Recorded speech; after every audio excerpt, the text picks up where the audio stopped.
दोस्तों, आपका स्वागत है मेरे इस चैनल पर। मेरा नाम है सुजाता और मैं लेकर आई हूँ आपके लिए अनसुनी और डरावनी कहानियाँ।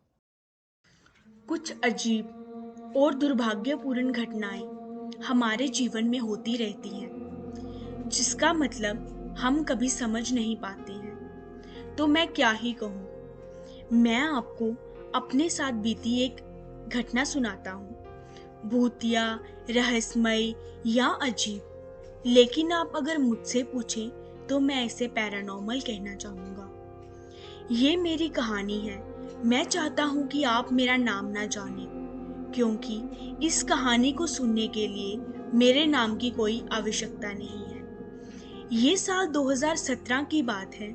मैं उच्च विद्यालय को समाप्त करके कॉलेज जाने वाला था और मैं आपको अपने बारे में कुछ कहना चाहता हूँ। मैं भारत से हूँ और मेरा परिवार मिडिल क्लास बैकग्राउंड का है और मेरे एक छोटा भाई और छोटी बहन है और हम अपने परिवार के साथ रहते हैं। जब मैंने स्कूल पास किया तब मैंने सोचा कि लेडीज आउटफिट के लिए अपना छोटा सा व्यापार शुरू करूंगा। यहाँ के लोग ज़्यादातर लेडीज आउटफिट का व्यापार करते हैं, इसलिए मुझे ये आसान लगा। मुझे मेरे परिवार का समर्थन भी मिला। मेरा एक दोस्त का भी लेडीज आउटफिट का व्यापार है। उसने मुझसे कहा कि तुम मेरे साथ 1-2 महीने काम करोगे तो तुम सब कुछ समझ जाओगे। मैं अपने मन में इस बात को बिठाकर चल रहा था कि मैं अब इसके साथ काम करूंगा और अपना बिजनेस स्टार्ट करूंगा। तो मैंने भी सहमति दे दी।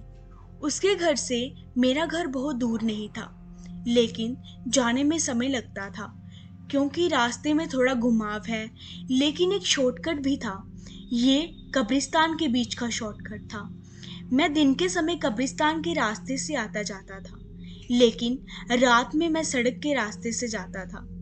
इस तरह 1 महीना बीत गया और मैं अपना काम अच्छे से कर रहा था। एक दिन रविवार को मुझे अपने दोस्त का कॉल आया। उसने मुझसे तुरंत मिलने को कहा। उस समय बहुत देर नहीं हुआ था, रात के आसपास 8 बजे होंगे। तो मैंने सोचा मैं अंदर से शॉर्टकट ले लूँगा। मैं कब्रिस्तान के अंदर जा रहा था तो मैंने मोबाइल की टॉर्च चालू कर दी। मैंने देखा कि सड़क के किनारे एक नई कब्र है। ये एक नॉर्मल बात थी, इसलिए मैंने बहुत ध्यान नहीं दिया और मैं जल्दी में भी था। जब मैं अपने दोस्त के घर पहुंचा तो मेरा उससे कुछ मुद्दे पर झगड़ा हो गया। जब मैंने काम को पूरा किया, रात के 1 बजे थे और मैं बहुत गुस्से में भी था। जब मैं घर जा रहा था तो मेरा मन बहुत दुखी था। तो मैंने सोचा कि मैं इतनी दूर क्यों चलूं, मैं बस शॉर्टकट ले लूंगा। जब मैं कब्रिस्तान के अंदर पहुंचा तो मुझे थोड़ी सी घबराहट महसूस हुई, लेकिन मेरा मूड बहुत खराब था। तब मैंने देखा कि एक कब्र के अंदर से पानी निकल रहा था। तो मुझे बहुत अजीब लगा, क्योंकि आज ना तो मौसम खराब था और ना ही बारिश हुई थी और यहाँ कोई तालाब भी नहीं था। तो पानी कहाँ से आया? और पानी इतना था कि सड़क पूरी भीग गई थी।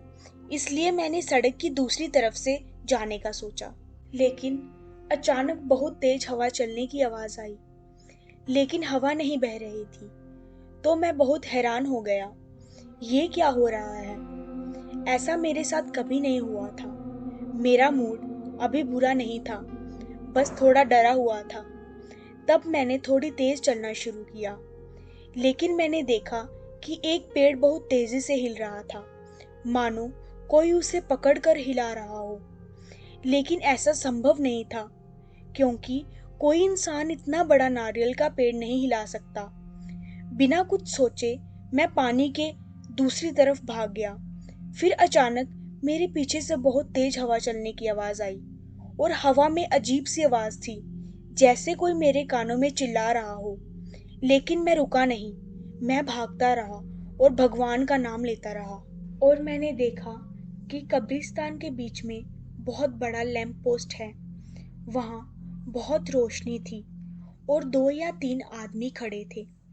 जब उन लोगों ने मुझे देखा तो वे भी थोड़ा डर गए, क्योंकि अचानक से कोई कब्रिस्तान के बीच में से आ रहा था और वो भी गीले कपड़े पहनकर। लेकिन उन्होंने मुझे पहचाना क्योंकि वो मेरे इलाके के लोग थे। मैं जानकारी के लिए बता दूं, वह कब्रिस्तान की देखभाल करते थे, जैसे कि केयरटेकर। तो मैंने उन्हें बताया कि आज रात मेरे साथ क्या क्या हुआ है।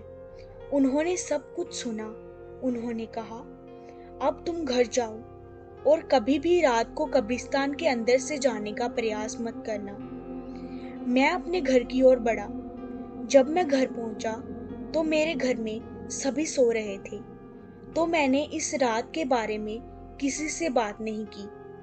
और अगले दिन मैंने रात को कब्रिस्तान में जो 3 लोग दिखे थे उन्हें ढूंढने का प्रयास किया। लेकिन यहाँ एक अजीब बात हुई। उन तीनों लोगों ने अगली सुबह ही अपना काम छोड़ दिया था। इस घटना को हुए 3 वर्ष हो गए हैं, लेकिन आज तक मैं इस घटना को भूल नहीं पाया हूँ। मैं सब कुछ उसी रूप से याद करता हूँ जैसे कि ये था। ऐसा लगता है ये मेरे साथ कल ही हुआ था।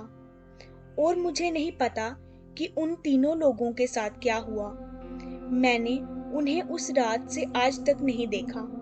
और इसके बाद भी मैं सुबह दोपहर और कभी कभी शाम में भी कब्रिस्तान जाता रहता हूँ, जानने के लिए कि मेरे साथ उस दिन क्या हुआ था। तो आज के लिए बस इतना ही। और नई कहानियां सुनने के लिए मेरे YouTube चैनल को सब्सक्राइब करें और अपने दोस्तों से शेयर करें।